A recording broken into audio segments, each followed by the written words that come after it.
قل للمؤمنین یغضوا من ابصارہم ویحفظوا فروجہم.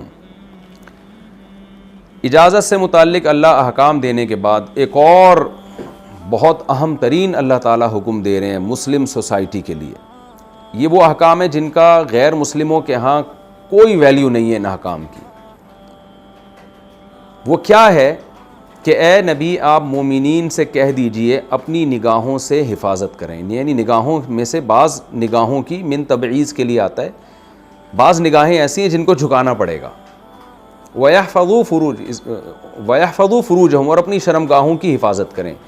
یہاں اجماع امت سے اور احادیث سے یہ بات ثابت ہے کہ یہاں مومنین سے مراد مومن مرد ہیں, اور نگاہ کی حفاظت سے مراد یہ ہے کہ عورتوں سے, نامحرم عورتوں سے نگاہ کی حفاظت کریں. یعنی نظر کو جھکائیں, وہ نظر اٹھائیں نہیں. میں پوری پہلے آیت کا مفہوم بیان کر دوں, پھر اس کے فقہی احکام اور اختلاف جو اس میں ہے وہ انشاءاللہ بیان کروں گا.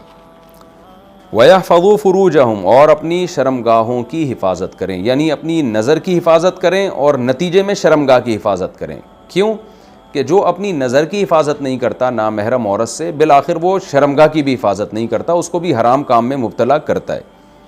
ذَلِكَ أَزْكَىٰ لَهُمْ, یہ نظر کی حفاظت کرنا ان کے لیے زیادہ پاکیزگی کا ذریعہ ہے. یعنی شیطان دل میں یہ ڈال سکتا ہے نا کہ میں نظر کی تو حفاظت نہیں کرتا لیکن میں زنا سے بچوں گا, تو مجھے کوئی خطرہ نہیں ہے, میں دیکھتا داکھتا رہوں گا اور میں بچتا رہوں گا برائی سے. تو اللہ کہتے ہیں ایسا نہیں ہے, جو حفاظت کرے گا اس کے لیے برائی سے بچنے کا امکان زیادہ ہے. ان اللہ خبیر بما یصنعون, اللہ باخبر ہے ان اعمال سے جو یہ لوگ کر رہے ہیں. آگے آیت میں, دونوں آیتوں کی میں اکٹھی تفسیر بیان کرتا ہوں. وَقُلْ لِلْمُؤْمِنَاتِ, اور اے نبی آپ مومن عورتوں سے کہہ دیجئے یغضضن من ابصارہن, وہ بھی اپنی نگاہوں میں سے نگاہوں کی حفاظت کریں, یعنی مردوں کو مت دیکھیں. وَيَحْفَظْنَ فُرُوجَهُنَّ, اور اپنی شرمگاہوں کی بھی حفاظت کریں. وَلَا يُبْدِينَ زِينَتَهُنَّ, اور اپنی زینت کو ظاہر نہ کریں. یہاں زینت سے مراد ہے وہ جسم کے اعضاء جن میں زینت اختیار کی جاتی ہے. مواضع زینت, مضاف محذوف ہے. میں بتاتا ہوں نا, ان شارٹ بعض دفعہ مضاف کو محذوف کر دیا جاتا ہے. جیسے ہم کہتے ہیں میری گاڑی پنچر ہو گئی, تو مراد گاڑی کا ٹائر, گاڑی کا ٹائر. میں 3 پلیٹیں کھا گیا, مراد پلیٹیں نہیں ہیں بلکہ پلیٹوں میں جو کھانا ہوتا ہے وہ کھا جاتے ہیں آپ. تو بعض دفعہ نسبت ایسی چیز کی طرف کر دی جاتی ہے ان شارٹ جس کی طرف نسبت بنتی نہیں ہے, لیکن ان شارٹ کر دی جاتی ہے. تو قرآن نے بھی ان شارٹ بیان کیا, بلاغت کے اس میں نقطے ہوتے ہیں کہ اپنی زینت کو ظاہر نہ کریں, یعنی وہ ان اعضاء کو ظاہر نہ کریں جن میں زینت اختیار کی جاتی ہے, کیونکہ آگے جو مستثنیٰ ہو رہا ہے نا وہ اعضاء ہی ہیں جن کو استثناء کیا جا رہا ہے. یعنی اللہ تعالیٰ فرما رہے ہیں کہ اپنی زینت کو ظاہر نہ کریں سوائے ان اعضاء کے جو کھلے رہتے ہیں.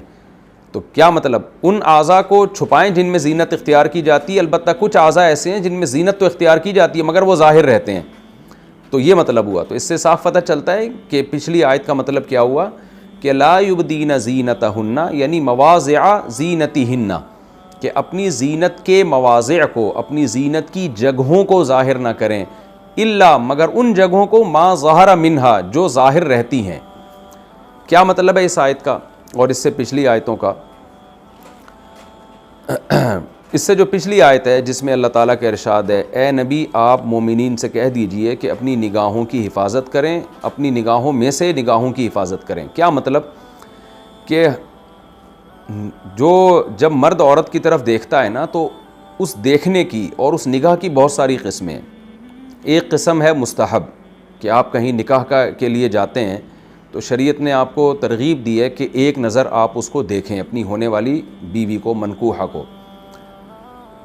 جیسے حضرت مغیرہ ابن شعبہ رضی اللہ عنہ سے بھی مروی ہے کہ آپ صلی اللہ علیہ وسلم نے حکم دیا. یہ حکم استحبابی حکم ہے, استحباب کا مطلب کوئی واجبی حکم نہیں ہے لیکن مستحب قرار دیا. تو یہ وہ نگاہ ہے جہاں حفاظت واجب نہیں ہے بلکہ مستحب ہے کہ اس کو دیکھ لیا جائے, جس سے آپ جس کو ساری زندگی کے لیے شریکہ حیات بنانے جا رہے ہیں.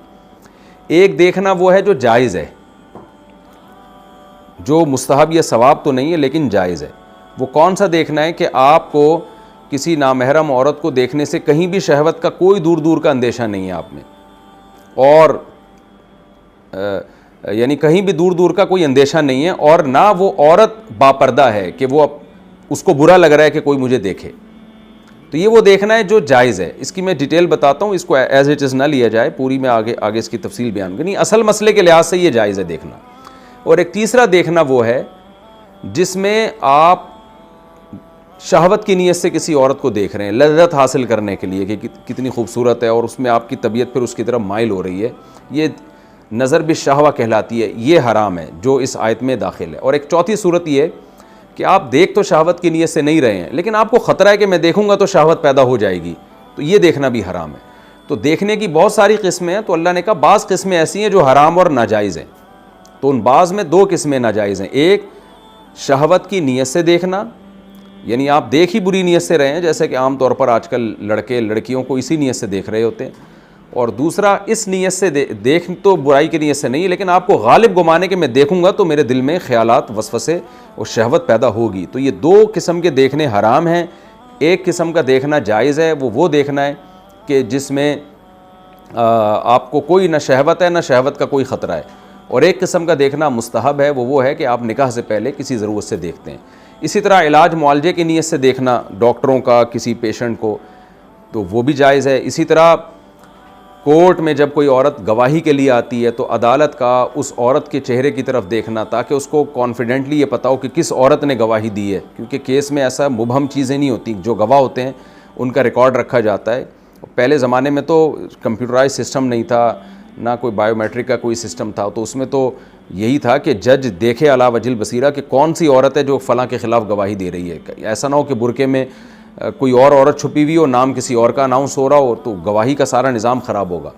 تو جج کے لیے عورت کی طرف دیکھنا, جو گواہی دے رہی ہے اس کو دیکھنا, یعنی جہاں بھی ضرورت ہوگی وہاں دیکھنا بلا کراہت جائز ہے. اور جہاں ضرورت نہیں ہے تو وہاں پر شہوت کی نیت سے دیکھنا حرام ہے, یا شہوت کا خطرہ ہو تو بھی دیکھنا حرام ہے. تو یہ تو میں نے فقہی مسئلہ بیان کیا. یہی مسئلہ عورت کے لیے کہ عورت مرد کو جو دیکھے گی تو عورت کے لیے بھی مرد کو دیکھنا شہوت کی نیت سے بالکل حرام ہے. شہوت کی نیت نہیں ہے لیکن شہوت کا خطرہ ہے تو بھی ناجائز اور حرام ہے. اور اگر یہ دونوں مسئلے نہیں ہیں تو عورت کے لیے مرد کی طرف دیکھنا پھر جائز ہے. البتہ عورت کے لیے ایک اور حکم یہ ہے کہ اگر اس کے شوہر ناپسند کرتا ہے کہ وہ عورت کسی اور مرد کی طرف دیکھے تو پھر شوہر کی اطاعت اس میں عورت پر لازم ہے.